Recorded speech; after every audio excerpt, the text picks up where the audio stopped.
Hi viewers எல்லாருக்கும் வணக்கங்க. இன்றைக்கி நம்ம யூடியூப் சேனலில் குட்டி குட்டி இன்ஃபர்மேஷனில் என்ன டாபிக் பார்க்க போகிறோம் அப்படின்னா விசாக பெருவிழா பற்றி தாங்க பார்க்க போகிறோம். வைகாசி விசாகத்தை இறுதி நாளாக கொண்டு அமையும் விழா வைகாசி விசாக பெருவிழா. முருகத்தலங்களில் வைகாசி பெருவிழா விசேஷமாக கொண்டாடப்படுங்க.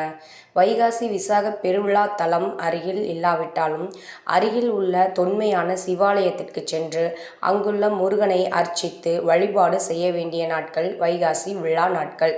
வைகாசி விசாகத்திற்கு இன்னும் சில பெருமைகள் உண்டு. வடலூரில் வள்ளல் பெருமான் தர்மசாலையை தொடங்கிய நாள் இது.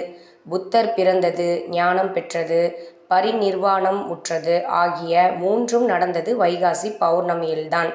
நம்மாழ்வார் விசாகம் நாளில் அவதரித்தார். இப்படி பல பெருமைகளை உடைய விசாக நாளில் முருகனை வழிபடலாம். என்னங்க, இன்னைக்கு இந்த நிகழ்ச்சி பிடிச்சிருக்குன்னு நினைக்கிறேன். இந்த நிகழ்ச்சி பிடிச்சிருந்தா லைக் பண்ணுங்கள், கமெண்ட் பண்ணுங்கள், ஷேர் பண்ணுங்கள். மறந்துடாதீங்க வியூவர்ஸ், சப்ஸ்கிரைப் பண்ணுங்கள். பாய்.